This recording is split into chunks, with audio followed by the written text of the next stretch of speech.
ਗੁਰੂ ਪਿਆਰਿਓ, ਆਪ ਸਭ ਨੂੰ ਪਿਆਰ ਭਰੀ ਜੈ ਗੁਰਦੇਵ, ਧੰਨ ਗੁਰਦੇਵ। ਅੱਜ ਆਪ ਦੀ ਸੇਵਾ ਵਿੱਚ ਹਾਜ਼ਰ ਹੋਏ ਆ ਸਟੂਡੀਓ ਵਿੱਚ, ਕਾਂਚੀ ਟੀਵੀ ਦੇ ਸਟੂਡੀਓਜ਼ ਵਿੱਚ। ਅੱਜ ਦਾਸ ਗੁਰਪ੍ਰੀਤ ਭਾਟੀਆ ਦੀ ਡਿਊਟੀ ਲੱਗੀ ਹੈ। ਵੈਸੇ ਤਾਂ ਆਮ ਤੌਰ 'ਤੇ ਇਸ ਬੁੱਧਵਾਰ ਦੇ ਪ੍ਰੋਗਰਾਮ ਵਿੱਚ ਫਾਦਰ ਸਾਹਿਬ ਇੱਥੇ ਸੇਵਾ ਦਿਆ ਕਰਦੇ ਹਨ, ਪਰ ਉਹ ਸਭ ਨੂੰ ਜੈ ਗੁਰਦੇਵ ਬੁਲਾ ਕੇ ਹੁਣ ਇੰਡੀਆ ਲਈ ਉਹ ਰਵਾਨਾ ਹੋ ਰਹੇ ਹਨ। ਤੇ ਅੱਜ ਮੇਰੀ ਡਿਊਟੀ ਲੱਗੀ ਹੈ। ਜਿਸ ਤਰ੍ਹਾਂ ਆਪ ਪਹਿਲਾਂ ਵੀ ਸਭ ਦੇ ਇੱਥੇ ਆ ਕੇ ਦਰਸ਼ਨ ਹੋਏ ਹੈ ਵਿਊਅਰਸ ਦੇ through this format of Kanchi TV, ਜਿਸ ਵਿੱਚ ਸਾਰੇ ਯੂਰਪ ਦੀਆਂ ਸੰਗਤਾਂ ਨੂੰ ਵੀ ਇਹ ਇੱਕ ਫੋਰਮ ਬਣਿਆ ਜਿਸ ਵਿੱਚ ਇਨਫੋਰਮੇਸ਼ਨਸ ਵੀ ਮਿਲਦੇ ਹਨ ਅਤੇ ਅਵੇਅਰਨੈਸ ਵੀ ਮਿਲਦੇ ਹੈ। ਇਹ ਜਿਹੜਾ ਪ੍ਰੋਗਰਾਮ ਹੋਇਆ ਕਰਦਾ ਇਸ ਵਿੱਚ ਕਾਫੀ ਕੁਝ ਇਨਫੋਰਮੇਸ਼ਨ ਵੀ ਦਿੱਤੀ ਜਾਂਦੀ ਹੈ।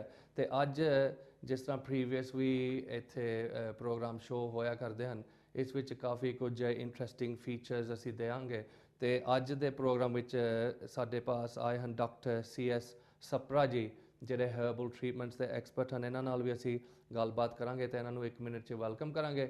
ਉਸ ਤੋਂ ਬਾਅਦ ਅਸੀਂ ਲੀਗਲ ਵੀ, ਜਿਸ ਤਰ੍ਹਾਂ ਮੇਰੀ ਆਮ ਤੌਰ 'ਤੇ ਡਿਊਟੀ ਜਿਹੜੀ ਹੁੰਦੀ ਹੈ ਐਜ਼ ਅ ਸਲਿਸਟਰ, ਇੱਥੇ ਪ੍ਰੈਕਟਿਸ ਸਾਡੀ ਹੈਗੀ ਹੈ Harbans Singh and company solicitor Soho road Handsworth ਵਿੱਚ, ਜਿਸ ਵਿੱਚ ਅਸੀਂ ਕਈ ਤਰ੍ਹਾਂ ਦੇ ਲੀਗਲ ਜੋ ਪ੍ਰੋਬਲਮਸ ਜੋ ਕਮਿਊਨਿਟੀ ਦੇ ਵਿੱਚ ਉਹਨਾਂ ਦੇ ਸਾਹਮਣੇ ਆਇਆ ਕਰਦੇ ਹਨ, ਉਹਦੇ ਵਿੱਚ ਅਸੀਂ ਸਾਹਮਣੇ ਉਸ ਚੀਜ਼ ਨੂੰ ਡੀਲ ਕਰਿਆ ਕਰਦੇ ਹਾਂ। ਅਤੇ ਪਰ ਸਭ ਤੋਂ ਪਹਿਲਾਂ, ਉਹ ਤਾਂ ਬਾਅਦ ਵੀ ਗੱਲ ਅਸੀਂ ਕਰਾਂਗੇ ਲੀਗਲ ਜੋ ਸਾਈਡ ਹੈ, ਪਰ ਸਭ ਤੋਂ ਪਹਿਲਾਂ ਮੈਂ ਜੋ ਡਾਕਟਰ CS ਸਪਰਾ ਜੀ ਇਹਨਾਂ ਦੀ ਇੰਟਰੋਡਕਸ਼ਨ ਕਰਾਂਗਾ ਅਤੇ ਇਹਨਾਂ ਨੂੰ ਵੈਲਕਮ ਕਰਾਂਗਾ। ਵੈਲਕਮ ਡਾਕਟਰ ਸਾਹਿਬ। ਜੀ ਭਾਟੀਆ ਜੀ, ਥੈਂਕ ਯੂ। ਅਤੇ ਸਾਡੇ ਸਾਰੇ ਲਿਸਨਰਸ, ਸਾਡੇ ਯੂਰਪ ਵਾਲੇ ਅਤੇ ਸਾਡੇ UK ਦੇ ਸਾਰਿਆਂ ਨੂੰ ਚੈੱਕ ਕਰਦੇ ਸਤਿ ਸ਼੍ਰੀ ਅਕਾਲ। ਅਤੇ ਬਾਕੀ ਅਸੀਂ ਅੱਜ ਵੱਡੇ ਭਾਟੀਆ ਸਾਹਿਬ ਤੇ ਸਾਡੇ ਵਿੱਚ ਨਹੀਂ ਹੈਗੇ, ਅੱਜ ਉਹ ਸ਼ਾਇਦ ਇੰਡੀਆ ਨੂੰ ਜਾ ਰਹੇ ਆ। ਉਹ ਹੁਣ ਬਸ ਬੋਰਡ ਕਰਦੇ ਹੋਣੇ ਆ ਹੁਣ ਇਸ ਵੇਲੇ। ਬਿਲਕੁਲ। ਅਤੇ ਅੱਜ ਸਾਡੇ ਨਾਲ ਮਿੰਨੀ ਭਾਟੀਆ ਜੀ ਹੋਰਾਂ ਨਾਲ ਅਸੀਂ ਥੋੜ੍ਹਾ ਸਮਾਂ ਤੁਹਾਡੇ ਨਾਲ ਜ਼ਰੂਰ ਗੱਲਬਾਤ ਕਰਾਂਗੇ ਜੀ। ਹਾਂਜੀ, ਅਤੇ ਇਹਦੇ ਨਾਲ ਹੀ ਅਸੀਂ ਗੱਲ ਸ਼ੁਰੂ ਕਰਾਂਗੇ। ਤੁਹਾਡੀ ਜੋ ਹਿਸਟਰੀ ਹੈ ਇਸ ਫੀਲਡ ਵਿੱਚ, ਕਿੰਨਾ ਆਪ ਜੀ ਨੂੰ ਇਹਦੇ ਵਿੱਚ ਕਿੱਥੋਂ ਨੌਲੇਜ ਹੋਇਆ ਜਾਂ ਕਿੱਥੋਂ ਇੰਟਰਸਟ ਪ੍ਰਗਟ ਹੋਇਆ, ਕਿੰਨੀ ਦੇਰ ਦਾ ਤੁਸੀਂ ਇਸ ਚੀਜ਼ ਨੂੰ ਪ੍ਰੈਕਟਿਸ ਕਰ ਰਹੇ ਹੋ? ਜਿਸ ਤਰ੍ਹਾਂ ਇਹਦੇ ਨੌਲੇਜ ਦੀ ਗੱਲ ਕਰੀਏ ਤਾਂ ਸਾਡੇ ਕੋਲ ਗ੍ਰੈਂਡ ਫਾਦਰ ਸਾਹਿਬ ਦੇ ਕੋਲੋਂ ਬਚਪਨ ਤੋਂ ਹੀ ਇਸ ਲਾਈਨ ਦੇ ਵਿੱਚ ਆਉਣਾ ਬਣ ਗਿਆ। ਅਤੇ ਇਸ ਫੀਲਡ ਵਿੱਚ ਵਰਕਆਊਟ ਕਰਦਿਆਂ ਨੂੰ ਮੈਨੂੰ 25 ਸਾਲ ਹੋ ਗਏ ਜੀ। ਹਾਂਜੀ। ਅਤੇ ਬਾਕੀ ਦਾ ਜਿਹੜੀ ਮੁੱਢਲੀ ਜਿਹੜੀ ਸੀਗੀ ਸਾਡੀ ਸਟੱਡੀ ਗ੍ਰੈਂਡ ਫਾਦਰ ਤੋਂ ਲੈ ਕੇ ਫਿਰ ਕਾਲਜ ਲਾਈਫ ਹੋ ਗਈ, ਫਿਰ ਡਿਗਰੀਜ਼ ਕੀਤੀਆਂ, ਫਿਰ ਇਸ ਤੋਂ ਅੱਗੇ ਜਾ ਕੇ ਹਰਬਲ ਦੇ ਵਿੱਚ ਲੇਟੈਸਟ ਜਿਹੜੀਆਂ ਸਰਚਿਸ ਹੋਈਆਂ ਉਹਨਾਂ 'ਤੇ ਫਿਰ ਜਿਹੜੇ ਸਾਡੇ ਪ੍ਰੋਡਕਟਸ ਬਿਲਕੁਲ ਪਰਫੈਕਟਲੀ ਇਫੈਕਟਡ ਹੋਏ ਜੀ, ਉਹ ਅਸੀਂ ਫਿਰ ਅੱਜ ਲੋਕੀ ਸੇਵਾ ਦੇ ਵਿੱਚ ਹਾਜ਼ਰ ਕੀਤੇ। ਠੀਕ ਹੈ। ਅਤੇ ਜਿਸ ਤਰ੍ਹਾਂ ਤੁਸੀਂ ਡਿਗਰੀਜ਼ ਦੀ ਵੀ ਗੱਲ ਕੀਤੀ ਹੈ, ਅਤੇ ਇਸ ਚੀਜ਼ ਦੀ ਡਿਗਰੀ ਕਿਹੜੀ ਯੂਨੀਵਰਸਿਟੀ ਵਿੱਚ ਇਹਦੀ ਪੜ੍ਹਾਈ ਹੁੰਦੀ ਹੈ ਜਾਂ ਕਿਸ ਤਰ੍ਹਾਂ ਹੁੰਦੀ ਹੈ? ਜੀ ਬਿਲਕੁਲ। ਇਹਦੇ ਜਦੋਂ ਸਟਾਰਟ ਵਿੱਚ ਅਸੀਂ ਦਇਆਨੰਦ ਤੋਂ ਇਹਦੇ ਡਿਗਰੀਜ਼ ਕੀਤੀਆਂ, ਅਤੇ ਉਸ ਤੋਂ ਐਕਸਟਰਾ ਫਿਰ ਮੈਂ ਐਲੋਪੈਥੀ ਵਿੱਚ MBBS ਵਿੱਚ ਵੀ ਗਿਆ। ਅੱਛਾ। ਅਤੇ ਨੈਕਸਟ ਇਹ ਸਾਰੇ ਇੰਡੀਆ ਵਿੱਚ ਸਟੱਡੀ? ਨਹੀਂ, ਇੰਡੀਆ ਔਰ ਇੱਥੇ UK ਵਿੱਚ ਵੀ ਕੀਤੀ। ਅਤੇ ਅਸੀਂ ਨਾਲ ਜਾ ਕੇ ਸਾਊਥ ਕੋਰੀਆ ਵੀ ਇਹਦਾ 4 ਸਾਲ ਦੀ ਨੈਚੁਰਲੀ ਪੈਥੀ ਦੀ ਸਟੱਡੀ ਕਰਕੇ ਆਂਦੀ। ਜੀ। ਸੋ ਕਾਫੀ ਆਪ ਜੀ ਦਾ ਇੰਟਰਨੈਸ਼ਨਲੀ ਵੀ ਮਤਲਬ ਆਪਣੀ ਪ੍ਰੈਕਟਿਸ ਹੋਈ ਹੈ, ਅਤੇ ਪੇਸ਼ੈਂਟਸ ਦੇ ਨਾਲ ਤੁਹਾਡੇ ਸੰਬੰਧ। ਕਿੰਨੇ ਸਾਲਾਂ ਤੋਂ ਆਪ ਜੀ ਪ੍ਰੈਕਟਿਸ ਕਰ ਰਹੇ ਹੋ ਇਸ ਚੀਜ਼ ਦਾ? ਜਿਸ ਤਰ੍ਹਾਂ ਮੈਂ ਦੱਸ ਕੇ ਹਟਿਆ, ਪ੍ਰੈਕਟਿਸ ਵਿੱਚ ਆਇਆ ਨੂੰ ਮੈਨੂੰ 25 ਸਾਲ ਹੋ ਗਏ ਜੀ। ਅਤੇ ਬਾਕੀ ਨਾਲ ਦੀ ਨਾਲ ਜਿਹੜੀ ਸਰਚਿਸ ਹੁੰਦੀਆਂ ਰਹੀਆਂ ਸਾਡੀਆਂ ਹਰਬਲ ਦੇ ਵਿੱਚ ਜੀ, ਕਿ ਅਸੀਂ ਲੇਟੈਸਟ ਸਰਚ, ਜਿਸ ਤਰ੍ਹਾਂ ਬਿਮਾਰੀਆਂ ਦੇ ਬਾਰੇ ਵਿੱਚ ਕੌਜ਼ ਨਹੀਂ ਦੱਸਿਆ ਜਾਂਦਾ, ਜਿੱਦਾਂ ਆਮ ਦੱਸਿਆ ਜਾਂਦਾ ਕਿ ਠੀਕ ਹੈ ਜੀ ਤੁਹਾਡੇ ਕੋਲ ਤੁਸੀਂ ਡਾਇਬਟਿਕ ਹੋ ਗਏ, ਹਾਂਜੀ, ਤੁਹਾਡੇ ਕੋਲ ਕੋਲੈਸਟਰੋਲ ਆ ਗਿਆ ਜੀ, ਆਈ ਸਾਈਡ ਵੀਕ ਹੋ ਗਈ, ਜਾਂ ਤੁਹਾਡੇ ਕੋਲ ਕਿੰਨੀਆਂ ਸਲੋ ਡਾਊਨ ਚਲੇ ਗਈਆਂ, ਇਹਦੇ ਬਾਰੇ ਕੌਜ਼ ਨਹੀਂ ਦੱਸਿਆ ਜਾਂਦਾ ਕਿ ਇਹ ਤੁਸੀਂ ਕਿਉਂ ਹੋਇਆ ਤੁਹਾਨੂੰ। ਇਹਦੀ ਸਟੱਡੀ ਲਈ ਫਿਰ ਮੈਨੂੰ, ਜਿਸ ਤਰ੍ਹਾਂ ਮੈਂ ਦੱਸ ਕੱਟ ਕੇ, ਸਾਊਥ ਕੋਰੀਆ ਵੀ ਜਾਣਾ ਪਿਆ ਜੀ। ਫਿਰ ਉੱਥੇ ਇਹ ਸਾਰਾ ਲੇਟੈਸਟ ਔਰ ਨੈਚੁਰਲੀ ਤਰੀਕੇ ਦੇ ਨਾਲ ਇਹਨਾਂ ਚੀਜ਼ਾਂ ਦੇ ਬਾਰੇ ਵਿੱਚ ਗਿਆਨ ਪ੍ਰਾਪਤ ਹੋਇਆ ਜੀ। ਅੱਛਾ। ਅਤੇ ਟੈਕਨੋਲੋਜੀਕਲੀ, ਕਿਉਂਕਿ ਸਾਊਥ ਕੋਰੀਆ ਦੀ ਗੱਲ ਹੈਗੀ, ਉੱਥੇ ਟੈਕਨੋਲੋਜੀਕਲੀ ਉੱਥੇ ਐਡਵਾਂਸਮੈਂਟ ਕਾਫੀ ਕੁਝ ਹੋਈ ਹੈ।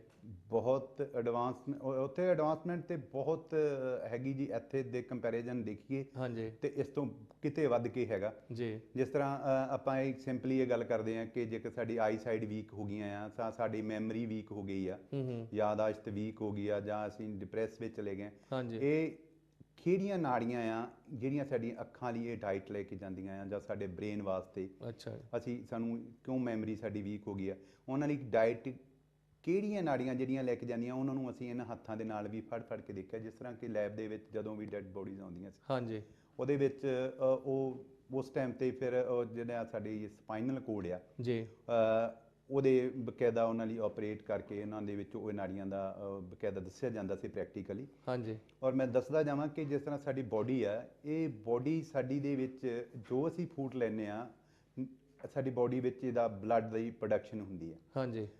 ਮੇਨਲੀ ਕਹਿ ਲਓ ਕਿ ਜਿੱਦਾਂ ਬਲੱਡ ਜਿਹੜਾ ਸਾਡਾ ਬੋਡੀ ਵਿੱਚ ਤਕਰੀਬਨ 1 ਯੂਨਿਟ 10 ਦਿਨ ਵੀਕ ਦੇ ਵਿੱਚ ਇਹ ਬਣ ਜਾਂਦਾ ਆ।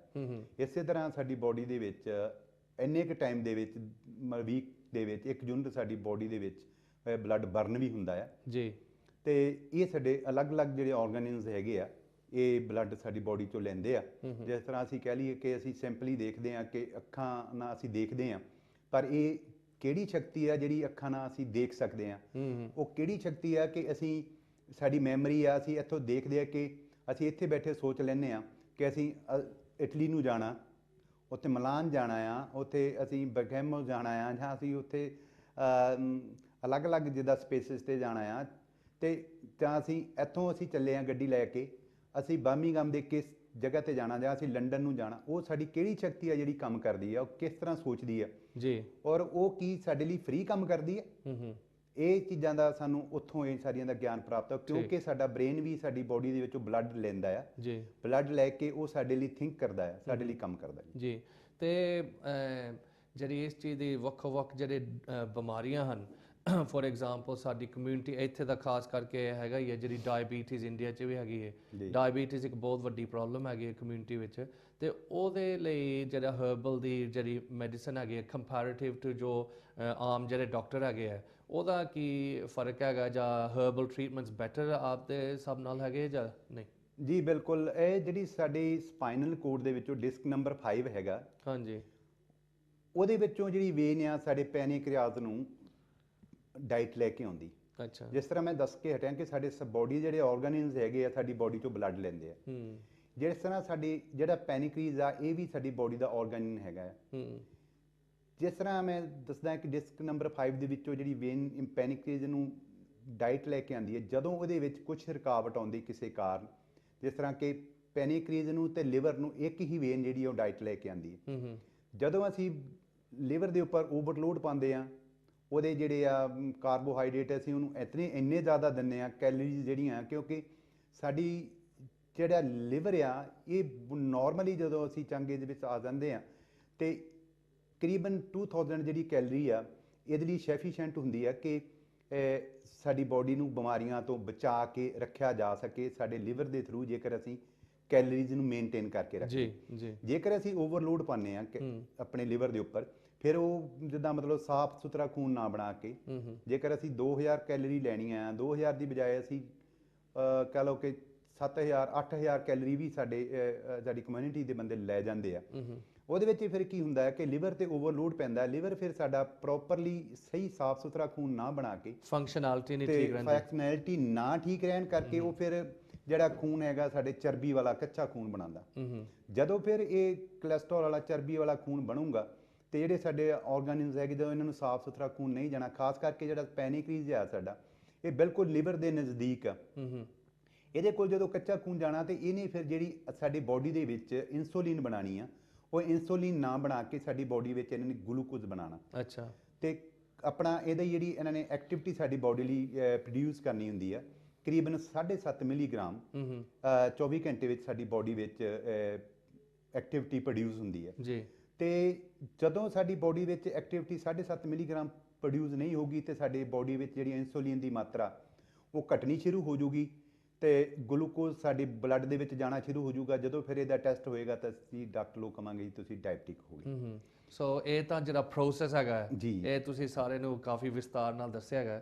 ਤੇ ਇਹਦੇ ਵਿੱਚ ਫਿਰ ਇਹਦੀ ਰਿਜ਼ਲਟਿੰਗ ਜਿਹੜਾ ਫੀਚਰ ਜੀ, ਹੈ ਬਿਲਕੁਲ। ਹਰਬਲ ਦੀ, ਉਹ ਇਹ ਦੱਸੋ ਹੁਣ ਹਾਂਜੀ, ਸਾਰੇ ਬਿਲਕੁਲ। ਲਿਸਨਰ ਨੂੰ ਬਹੁਤ। ਇਹ ਇਸ ਤਰ੍ਹਾਂ ਹੈ ਕਿ ਜਿਹੜਾ ਹਰਬਲ ਟ੍ਰੀਟਮੈਂਟ ਹੁੰਦਾ ਆ, ਜੇਕਰ ਅਸੀਂ ਇਹਨੂੰ ਪਹਿਲਾਂ ਅਸੀਂ ਸ਼ੂਗਰ ਹੋਣ ਤੋਂ ਬਚ ਸਕਦੇ ਹਾਂ ਜੇਕਰ ਜਿਸ ਤਰ੍ਹਾਂ ਮੈਂ ਦੱਸ ਕੇ ਹਟਿਆ ਅਸੀਂ ਕੈਲਰੀ ਨੂੰ ਮੇਨਟੇਨ ਕਰਕੇ ਰੱਖੀਏ।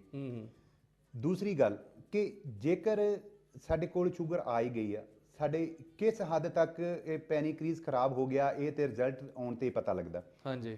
ਸਾਡੀ ਜਿਹੜੀ ਹਰਬਲ ਜਿਹੜੇ ਸਪਲੀਮੈਂਟ ਹੁੰਦੇ ਆ ਉਹ ਫਿਰ ਕੀ ਕਰਦੇ, ਸਾਡੇ ਜਿਹੜਾ ਪੈਨਕ੍ਰੀਜ਼ ਆ ਇਹਨੂੰ ਰਿਪੇਅਰ ਕਰਦੇ। ਅੱਛਾ। ਇਹ ਇੱਕਦਮ ਜਿੱਦਾਂ ਇਨਸੂਲਿਨ ਅਸੀਂ ਐਲੋਪੈਥੀ ਵਿੱਚੋਂ ਡੁਪਲੀਕੇਟ ਲੈਂਦੇ ਆ, ਚਾਹੇ ਇਨਸੂਲਿਨ ਚਾਹੇ ਅਸੀਂ ਕਹਿ ਲਓ ਕਿ ਟੈਬਲੇਟ ਫਾਰਮ 'ਚ ਲੈਂਦੇ ਆ, ਚਾਹੇ ਇੰਜੈਕਸ਼ਨ ਦੇ ਰੂਪ 'ਚ ਲੈਂਦੇ ਆ, ਉਹ ਬਾਹਰੋਂ ਅਸੀਂ ਡੁਪਲੀਕੇਟ ਇਨਸੂਲਿਨ ਲੈਂਦੇ ਆ। ਉਹ ਇਨਸੂਲਿਨ ਲੈਂਦਿਆਂ ਅਸੀਂ ਨਾਲ ਹਰਬਲ ਜਿਹੜੇ ਸਪਲੀਮੈਂਟ ਆ ਉਹ ਸਟਾਰਟ ਕਰਦੇ ਹਾਂ ਜੀ। ਅੱਛਾ। ਉਹ ਪਟਿਆ ਜੀ ਜਦੋਂ ਇਨਸੂਲਿਨ ਅਸੀਂ ਸਟਾਰਟ ਕਰਦੇ ਹਾਂ ਉਹਦੇ ਵਿੱਚ ਕੀ ਹੁੰਦਾ ਆ, ਉਹ ਸਾਡੇ ਜਿਹੜੇ ਹਰਬਲ ਸਾਡੇ ਸਪਲੀਮੈਂਟ ਹੈਗੇ ਆ ਉਹ ਸਾਡੇ ਪੈਨਕ੍ਰੀਆਜ਼ ਨੂੰ ਰਿਪੇਅਰ ਕਰਦੇ। ਸਭ ਤੋਂ ਪਹਿਲਾਂ ਇਹਦਾ ਹਰਬਲ ਸਪਲੀਮੈਂਟ ਦਾ ਇਹ ਕੰਮ ਹੁੰਦਾ ਹੈ ਕਿ ਇਹ ਉਸ ਨੂੰ ਹੋਰ ਮਤਲਬ ਖਰਾਬ ਹੋਣ ਤੋਂ ਬਚਾਵੇ ਜੀ। ਉਸਦੇ ਜਿਹੜੀ ਇਨਸੂਲਿਨ ਜਿਹੜੀ ਉਹਦੇ ਨੂੰ ਮਤਲਬ ਘੱਟ ਬਣਦੀ ਆ ਔਰ ਉਹ ਜਿਹੜੀ ਐਕਟੀਵਿਟੀ ਸਾਡੀ ਬੋਡੀ ਦੇ ਅੰਦਰ ਘੱਟ ਪ੍ਰੋਡਿਊਸ ਹੁੰਦੀ ਆ, ਅਸੀਂ ਲੇਜ਼ੀ ਹੋ ਗਏ ਆ। ਹਾਂਜੀ। ਸਾਡੇ ਕੋਲ ਕੰਮ ਕਰਨ ਦੀ ਸਮਰੱਥਾ ਨਹੀਂ ਰਹੀ, ਅਸੀਂ ਕਹਿੰਦੇ ਯਾਰ ਛੱਡੋ ਬਾਅਦ ਚ ਕਰ ਲਾਂਗੇ ਕੰਮ, ਇਹ ਸਾਰੀ ਫੀਲਿੰਗ ਆਉਂਦੀ ਹੈ। ਹਾਂਜੀ। ਫਿਰ ਉਹ ਇਹ ਫੀਲਿੰਗ ਨੂੰ ਵਾਪਸ ਜਿੱਦਾਂ ਨਾਰਮਲ ਦੇ ਵਿੱਚ ਲੈ ਕੇ ਆਉਂਦੀ ਹੈ ਮੈਡੀਸਨ। ਜਿਹੜੀ ਸਾਡੇ ਕੋਲ ਐਕਟੀਵਿਟੀ ਘਟ ਗਈ ਹੁੰਦੀ ਆ, ਸਾਡੇ ਕੋਲ ਲੇਜ਼ੀਨੈਸ ਆ ਗਈ ਹੁੰਦੀ, ਸਾਡੀ ਬੋਡੀ 'ਚ ਐਕਟੀਵਿਟੀ ਆਉਂਦੀ ਵਾਪਸ, ਅਸੀਂ ਆਪਣੇ ਆਪ ਨੂੰ ਪਹਿਲਾਂ ਨਾਲੋਂ ਬੈਟਰ ਫੀਲ ਕਰਦੇ ਹਾਂ ਤੇ ਪਹਿਲਾਂ ਇਸ ਨੂੰ ਹੋਰ ਡੈਮੇਜ ਹੋਣ ਤੋਂ ਇਹ ਬਚਾਉਂਦੀ ਹੈ। ਹਾਂਜੀ। ਉਸ ਤਰ੍ਹਾਂ ਉਹਨੂੰ ਸਟਿਲ ਕਰਕੇ ਇਹਦਾ ਕੁਛ ਇਹਦਾ ਲੌਂਗ ਟ੍ਰੀਟਮੈਂਟ ਹੁੰਦਾ ਹੈ, ਮਤਲਬ ਐਲੋਪੈਥੀ ਵਾਂਗੂ ਇੱਕਦਮ ਇਹਦਾ ਸਟੇਟ ਵੀ ਇਹਦਾ ਜਿਹੜੇ ਇਹਦੇ ਰਿਜ਼ਲਟ ਨਹੀਂ ਮਿਲਦੇ। ਹਾਂਜੀ। ਇਹਨੂੰ ਟਾਈਮ ਲੱਗਦਾ ਹੈ ਜੀ। ਟਾਈਮ ਲੱਗ ਕੇ ਪਹਿਲਾਂ ਇਹ ਐਕਟੀਵਿਟੀ ਸਾਡੀ ਵਾਪਸ ਆਉਂਦੀ ਹੈ, ਅਸੀਂ ਨਾਰਮਲ ਫੀਲ ਕਰਦੇ ਹਾਂ। ਉਸ ਤੋਂ ਬਾਅਦ ਵਿੱਚ ਐਸਤਾ ਕਰਦੇ ਕਰਦੇ ਸਾਡੇ ਕੋਲ ਇੱਕ ਯੂਨਿਟ ਕਰਕੇ ਸਾਡੇ ਕੋਲ ਜਿਹੜੇ ਆ ਇਹਦੇ ਇੰਜੈਕਟੇਬਲ ਡੋਜ਼ ਜਾਂ ਜਿਹੜੀ ਸਾਡੀ ਟੈਬਲੇਟ ਫਾਰਮ 'ਚ ਅਸੀਂ ਬਾਹਰੋਂ ਇਨਸੂਲਿਨ ਲੈ ਰਹੇ ਹਾਂ ਜੀ, ਉਹ ਨਾਰਮਲ ਆਉਣੀ ਸ਼ੁਰੂ ਹੁੰਦੀ ਆ, ਉਹਦੀ ਸਾਡੀ ਬਾਹਰਲੀ ਡੋਜ਼ ਘਟਣੀ ਸ਼ੁਰੂ ਹੁੰਦੀ ਆ। ਇਸ ਤਰ੍ਹਾਂ ਕਰਕੇ 6 ਮਹੀਨੇ ਤੋਂ ਲੈ ਕੇ 1 ਸਾਲ ਦਾ ਘੱਟੋ ਘੱਟ ਪ੍ਰੋਸੈਸ ਹੁੰਦਾ।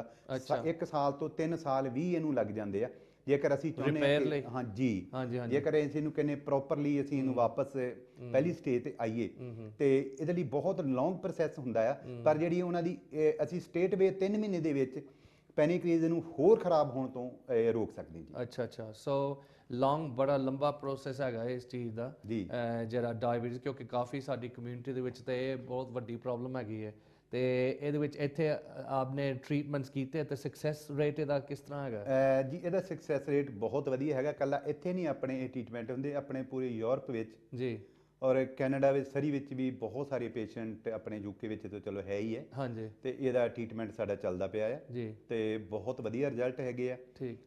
ਜਿਨ੍ਹਾਂ ਕੋ ਜੌਬ ਛੁੱਟ ਗਈ ਸੀ ਕੰਮ ਤੇ ਮਤਲਬ ਕਿਉਂਕਿ ਲੇਜ਼ੀਨੈਸ ਹੋ ਗਈ ਜਾਂ ਕੋਈ ਆ ਗਈ ਸੀ, ਬੈੱਡ ਦੇ ਮਤਲਬ ਫਰੈਂਡ ਬਣ ਗਏ ਸੀ। ਅੱਛਾ, ਬੈੱਡ ਦੇ ਫਰੈਂਡ ਤੇ ਉਹ ਹੁਣ ਆਪਣੀ ਨਾਰਮਲ ਲਾਈਫ ਜਾਂ ਬਿਲਕੁਲ ਮਤਲਬ ਆਪਣੀ ਜੀ ਰਿਹਾ ਜੀ। ਠੀਕ ਹੈ।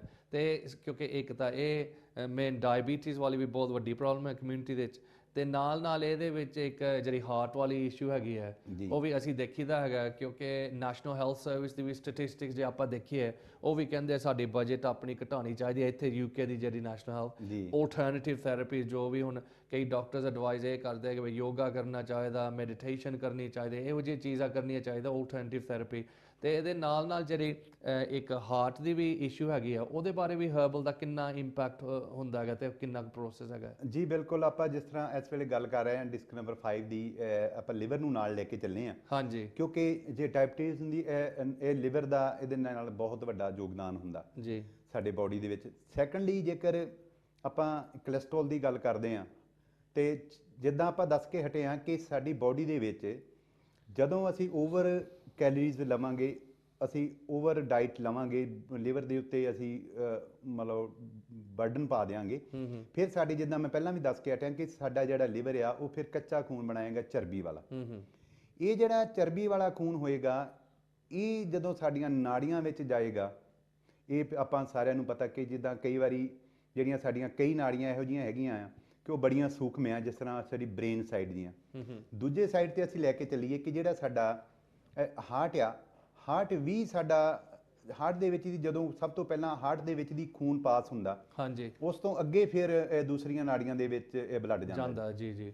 ਅਸੀਂ ਕਹਿੰਦੇ ਆ ਕਿ ਜਿੱਦਾਂ ਬਹੁਤ ਵਾਰੀ ਜਿਹੜੀਆਂ ਸਾਡੀਆਂ ਹਾਰਟ ਦੀਆਂ ਆਰਟਰੀਜ਼ ਆ, ਇਹ ਜ਼ਿਆਦਾ ਪ੍ਰਭਾਵਿਤ ਹੁੰਦੀਆਂ ਆਮ ਨਾਲੋਂ, ਕਿਉਂਕਿ ਜਿਹੜੀਆਂ ਸਾਡੀਆਂ ਬਾਕੀ ਦੀਆਂ ਇਹ ਨਾੜੀਆਂ ਹੈਗੀਆਂ ਆ, ਉਹਨਾਂ ਨਾਲੋਂ ਜ਼ਿਆਦਾ ਪ੍ਰਭਾਵਿਤ ਇਹ ਸਾਡੀਆਂ ਜਿਹੜੀਆਂ ਹਾਰਟ ਦੀਆਂ ਆਰਟਰੀਜ਼ ਹੁੰਦੀਆਂ। ਚਾਹੇ ਆਰਟਰੀ ਚਲੋ ਲੈਫਟ ਐਂਡ ਰਾਈਟ ਐਂਡ ਜਾਂ ਥਰਡ, ਆਪਾਂ ਨੂੰ ਸਾਰਿਆਂ ਨੂੰ ਪਤਾ ਕਿ ਆਪਣੇ ਕੋਲ 3 ਆਰਟਰੀ ਹੁੰਦੀਆਂ ਹਾਰਟ ਦੀਆਂ ਜੀ, ਕਿ ਹਾਰਟ ਦੀਆਂ ਆਰਟਰੀਆਂ ਜ਼ਿਆਦਾ ਪ੍ਰਭਾਵਿਤ ਹੁੰਦੀਆਂ। ਉਹਨਾਂ ਵਿੱਚ ਆਮ ਤੌਰ ਤੇ ਅਸੀਂ ਦੇਖਦੇ ਹਾਂ ਤੇ ਉਹਨਾਂ ਵਿੱਚ ਜਿਹੜੀ ਆ ਕਹਿ ਲਓ ਚਰਬੀ ਦੀ ਮਾਤਰਾ ਆ, ਅੱਛਾ ਜੀ, ਕੋਲੇਸਟ੍ਰੋਲ ਦੀ ਮਾਤਰਾ, ਉਹਨਾਂ ਵਿੱਚ ਆਮ ਤੌਰ ਤੇ ਅਸੀਂ ਦੇਖਦੇ ਕਿ ਉਹ ਆਮ ਜੰਮਦੀ ਜਾਂਦੀ ਆ। ਜਿਸ ਤਰ੍ਹਾਂ ਜਿੰਨੀਆਂ ਹਾਰਟ ਦੇ ਲਾਗੇ ਹੁੰਦੀਆਂ ਉਹ ਜ਼ਿਆਦਾ ਪ੍ਰਭਾਵਿਤ ਹੁੰਦੀਆਂ। ਅੱਛਾ ਅੱਛਾ।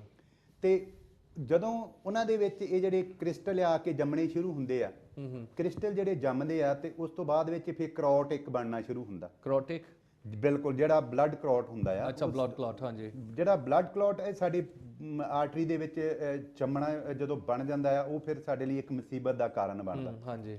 ਇਹਦੇ ਵਿੱਚ ਜਿਹੜਾ ਅਸੀਂ ਕਹਿ ਲਓ ਜਿਹੜੀ ਸਾਡੀ BMG ਹਰਬਲ ਆ, ਜਿਹੜੇ ਸਾਡੇ ਸਪਲੀਮੈਂਟ ਹੈਗੇ ਆ, ਇਹ ਪਰਫੈਕਟਲੀ ਸਾਡੀ ਆਰਟਰੀ ਨੂੰ ਕਲੀਨ ਕਰਦੇ ਆ ਜੀ। ਜਿਸ ਤਰ੍ਹਾਂ ਅਸੀਂ ਦੱਸਦੇ ਕਿ ਇਹਨਾਂ ਦੇ ਘੱਟੋ ਘੱਟ 3 ਸਾਈਕਲ ਦਾ ਇਹਦਾ ਕੋਰਸ ਹੁੰਦਾ। 3 ਸਾਈਕਲ ਕਰਕੇ ਉਹਨਾਂ ਦੀ ਜਿਹੜੀ ਆਰਟਰੀ ਦੇ ਵਿੱਚੋਂ ਜਿਹੜੇ ਬਲੱਡ ਕਲੌਟ ਹੁੰਦੇ ਆ, ਉਹਨਾਂ ਨੂੰ ਘਟਾਇਆ ਜਾਂਦਾ, ਖੂਨ ਨੂੰ ਸਾਫ਼ ਕੀਤਾ ਜਾਂਦਾ ਤੇ ਉਹਦੇ ਨਾਲ ਖੂਨ ਪਤਲਾ ਕਰਨ ਦੀ ਵੀ ਦਵਾਈ ਦਿੱਤੀ ਜਾਂਦੀ ਹੈ ਤੇ 3 ਮਹੀਨੇ ਤੋਂ ਬਾਅਦ ਉਹਦੀ ਰਿਪੋਰਟ ਕਰਾਈ ਜਾਂਦੀ ਹੈ ਕਿ ਇਸ ਵੇਲੇ ਉਹ ਕਿਸ ਜਗ੍ਹਾ ਤੇ ਉਹਨਾਂ ਕੋਲ ਕੋਲੇਸਟ੍ਰੋਲ ਕਾਊਂਟ ਹੈ ਕਿੰਨਾ, ਕਿ ਉਸ ਡੋਜ਼ ਨੂੰ ਵਧਾਇਆ ਘਟਾਇਆ ਜਾ ਸਕੇ। ਤੇ ਇਹਦੇ ਨਾਲ ਬਲੱਡ ਪ੍ਰੈਸ਼ਰ, ਕੋਲੇਸਟ੍ਰੋਲ ਦਾ ਲੈਵਲ ਜਿਹੜਾ ਉਹ ਹਰਬਲ ਸਪਲੀਮੈਂਟ ਦੇ ਨਾਲ ਬਿਲਕੁਲ ਪਰਫੈਕਟਲੀ 3 ਤੋਂ 6 ਮਹੀਨੇ ਲੈਣ ਦੇ ਨਾਲ ਉਹਨਾਂ ਦਾ ਨੋਰਮਲ ਹੋ ਸਕਦਾ। ਤੇ ਇਹ ਵੀ ਇੱਕ ਤੁਹਾਡੀ ਜਿਹੜੀ ਹਿਸਟੋਰਿਕ ਜਿਹੜੀ ਤੁਹਾਡੀ ਪ੍ਰੈਕਟਿਸ ਹੈਗੀ ਹੈ ਇੱਥੇ UK 'ਚ ਜਾਂ ਇੰਟਰਨੈਸ਼ਨਲੀ, ਇਹ ਤੁਹਾਡੇ ਰਿਜ਼ਲਟ ਸਾਹਮਣੇ ਆਏ ਹੈਗੇ ਹੈ ਜੀ। ਬਿਲਕੁਲ, ਹਾਂਜੀ। ਇਹ ਇਸ ਤਰ੍ਹਾਂ ਹੈਗਾ ਕਿ ਜਿਨ੍ਹਾਂ ਨੇ ਕਈ ਵਾਰੀ ਕਈ ਇਹੋ ਜਿਹੇ ਪੇਸ਼ੈਂਟ ਹੁੰਦੇ ਆ ਕਿ ਉਹ ਓਪਨ ਹਾਰਟ ਸਰਜਰੀ ਨਹੀਂ ਕਰਾਉਣਾ ਚਾਹੁੰਦੇ। ਹਾਂਜੀ।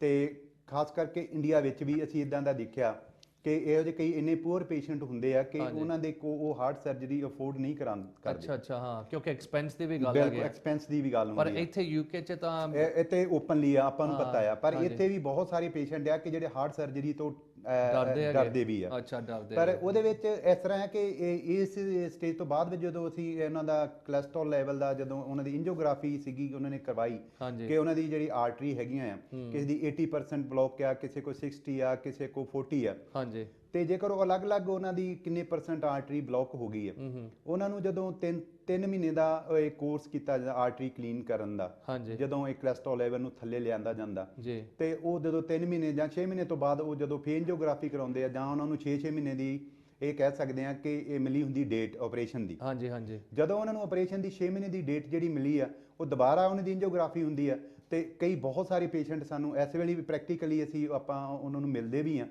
ਤੇ ਉਹਨਾਂ ਦੀ ਉਹ ਜਿਹੜੀ ਫਿਰ ਜਿਹੜਾ ਆਪਰੇਸ਼ਨ ਆ ਉਹ ਪੈਂਡਿੰਗ ਹੋਇਆ, ਕਹਿੰਦੇ ਜੀ ਤੁਹਾਡਾ ਤਾਂ ਹੁਣ ਇਸ ਵੇਲੇ ਨੋਰਮਲ ਹੋ ਗਿਆ, ਤੁਹਾਨੂੰ ਆਪਰੇਸ਼ਨ ਦੀ ਜ਼ਰੂਰਤ ਨਹੀਂ। ਸਪੋਜ਼ ਸਕਸੈਸਫੁਲ ਆ ਗਿਆ, ਮਤਲਬ ਜਸਟ ਵਿਦ ਹਰਬਲ ਜਿਹੜੀ ਟ੍ਰੀਟਮੈਂਟ ਹੈਗੀ ਆ ਜੀ। ਬਿਲਕੁਲ, ਉਹਦੇ ਨਾਲ ਫਿਰ ਆਪਰੇਸ਼ਨ ਦੀ ਜ਼ਰੂਰਤ ਨਹੀਂ ਹੁੰਦੀ ਫਿਰ ਜੀ। ਬਿਲਕੁਲ, ਇਸ ਤਰ੍ਹਾਂ ਦਾ ਹੁੰਦਾ ਕਿ ਹੁਣ ਜਿਹੜਾ ਇਹ ਹਰਬਲ ਆ ਪਹਿਲਾਂ ਨਾਲੋਂ ਬਹੁਤ ਮੋਡੀਫਾਈ ਹੋ ਚੁੱਕਾ। ਅੱਛਾ ਜੀ।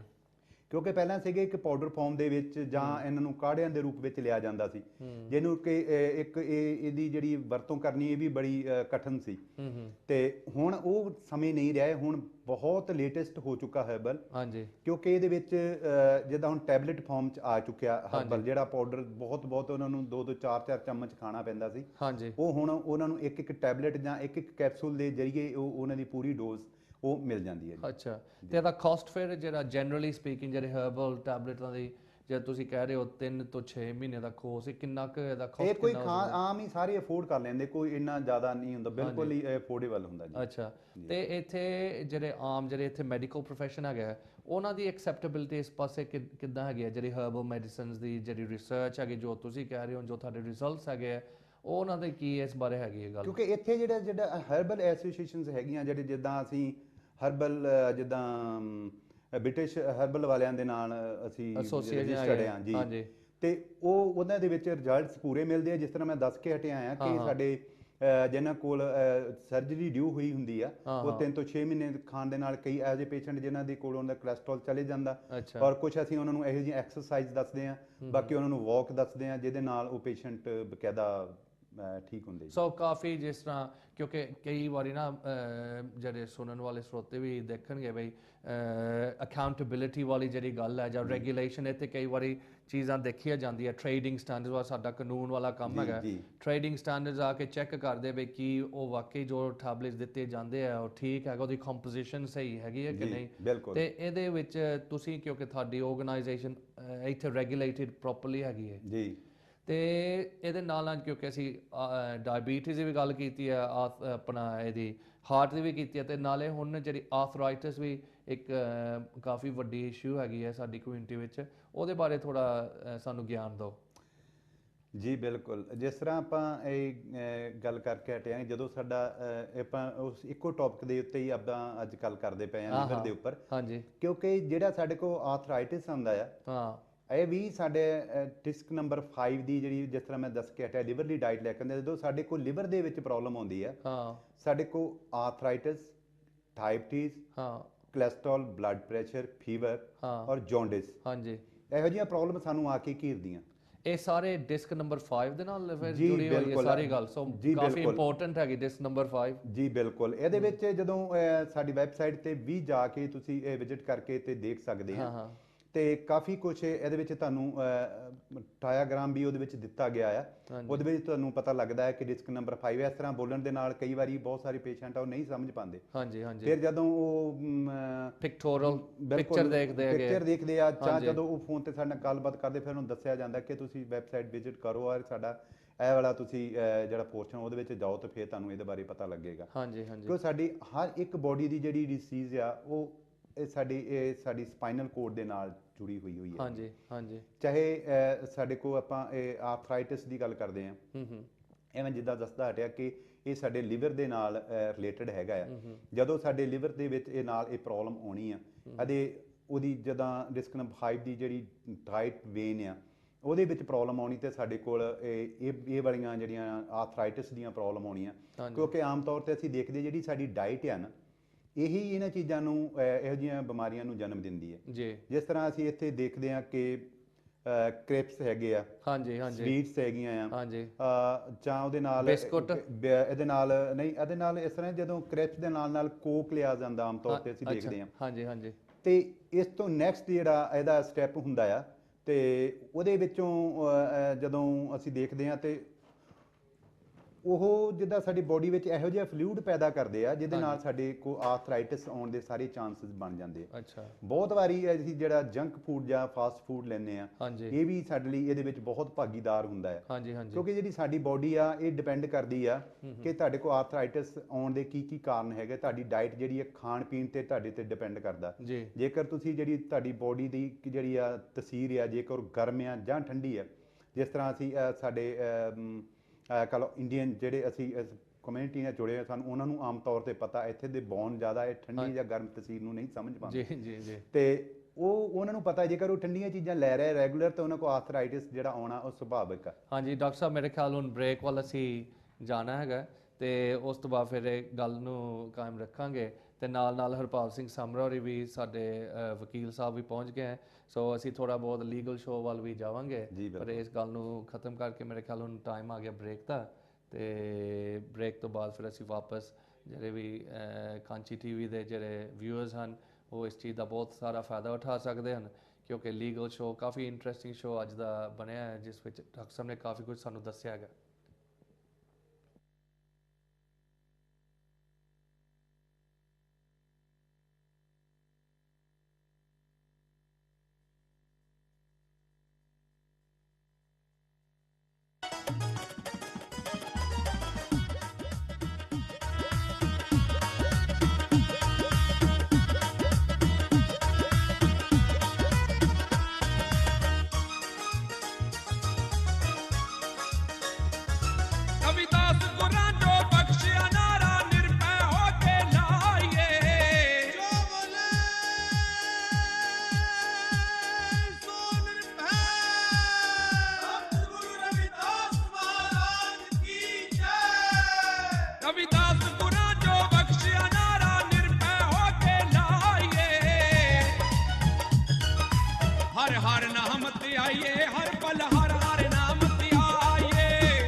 हर हर नाम ते आइए हर पल हर हर नाम ते आइए हर हर नाम ते आइए हर पल हर हर नाम ते आइए रविदास गुरां दे गाइए गुण रविदास गुरां दे गाइए गुरां दे गाइए गुण रविदास गुरां दे गाइए रविदास गुरां दे गाइए गुण रविदास गुरां दे गाइए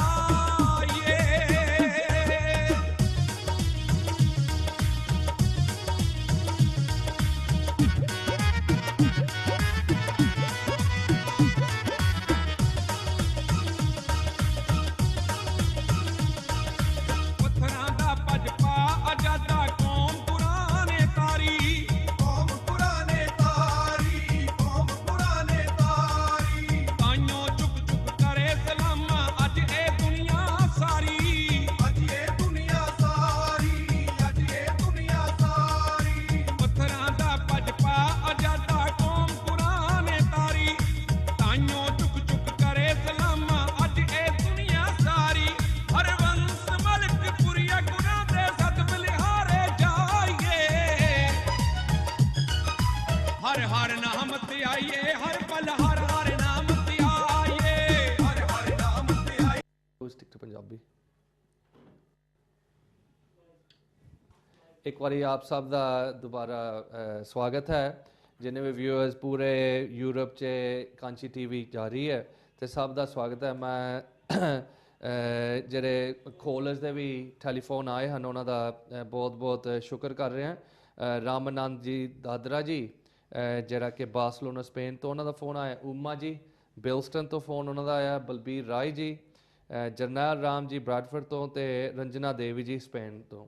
ਤੇ ਕਿਉਂਕਿ ਯੂਰਪ ਤੋਂ ਵੀ ਫੋਨਾਂ ਆ ਰਹੀਆਂ ਤੇ ਯੂਰਪ ਵਾਲਿਆਂ ਨੂੰ ਤੇ ਸਾਰੇ ਜੋ ਵੀ ਲਿਸਨਰਸ ਹਨ ਅੱਜ ਦੇ ਜੋ ਪ੍ਰੋਗਰਾਮ ਹੋ ਰਿਹਾ ਸਭ ਦਾ ਇੱਕ ਵਾਰੀ ਫੇਰ ਦੁਬਾਰਾ ਸਵਾਗਤ ਕਰ ਰਹੇ ਹਾਂ।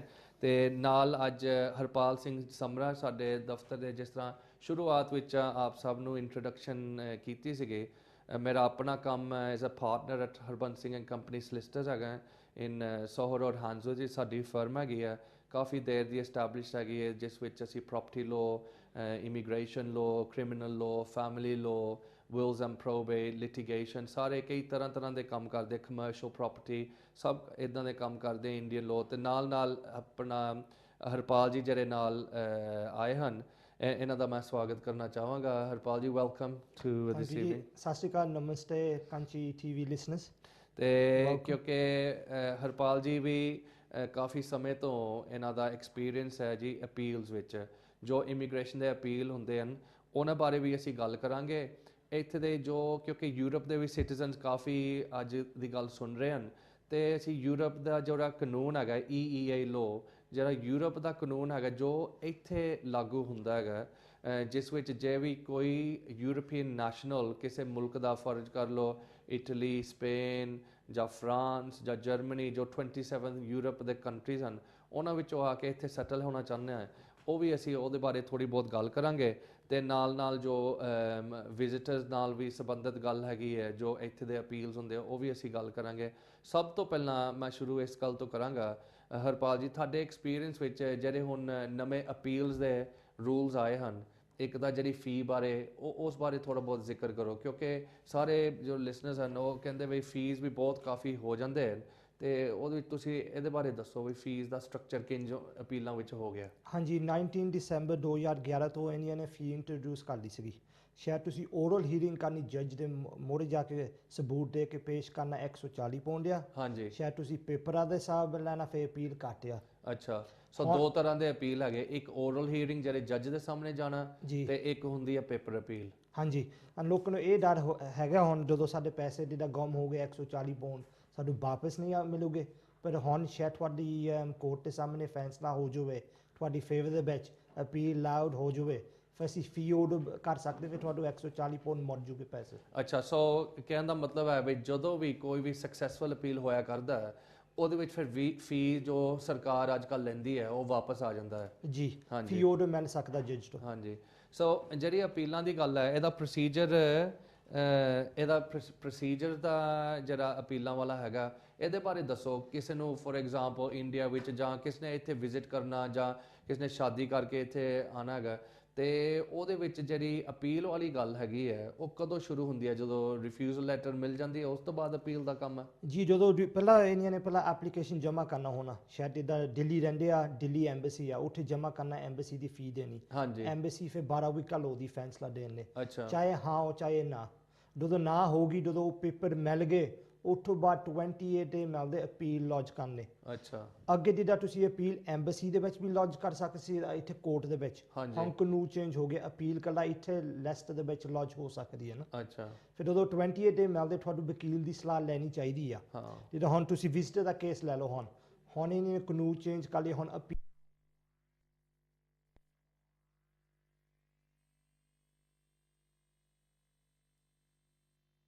ਚਾਚੇ ਨੂੰ, ਮਾਸੀ ਨੂੰ, ਉਹਦੀ ਨਿਆਣੀ ਨੂੰ, ਫੇਸ ਕਜ਼ਨ ਨੂੰ ਵੀ ਮਿਲਦੀ ਹੁੰਦੀ ਸੀ।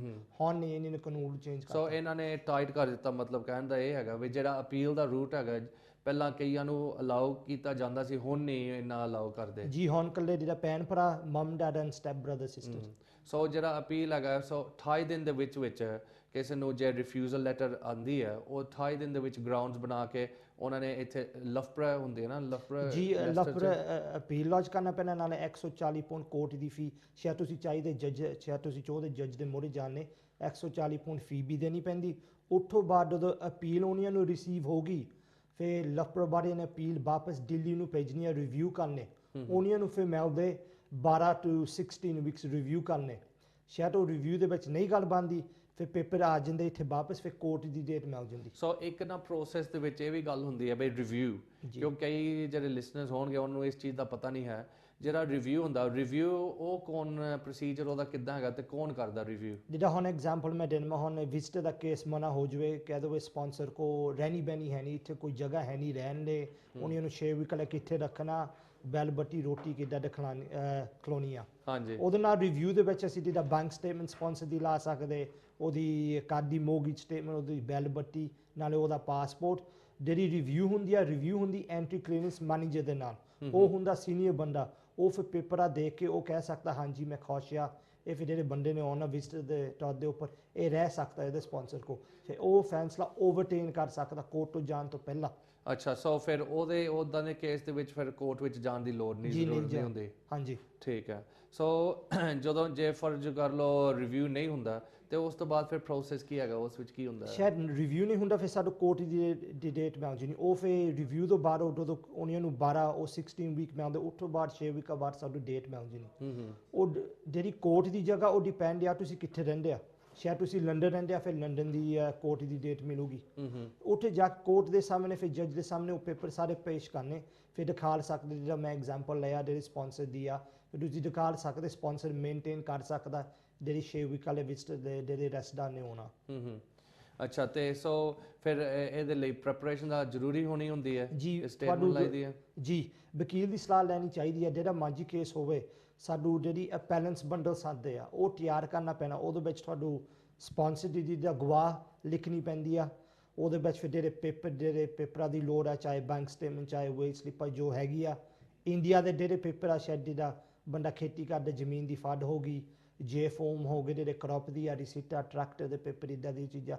ਫਿਰ ਨਾਲ ਫਿਰ ਤੁਹਾਨੂੰ ਕਾਨੂੰਨ ਆ ਇਮੀਗ੍ਰੇਸ਼ਨ ਨੂੰ ਉਹ ਨਾਲ ਲਾਈਦਾ, ਜਿਹੜੀ ਕੋਈ ਕੇਸ ਲੋ ਸਾਡੀ ਫਾਇਦਾ ਦੇ ਵਿੱਚ ਹੈਗੀ ਆ।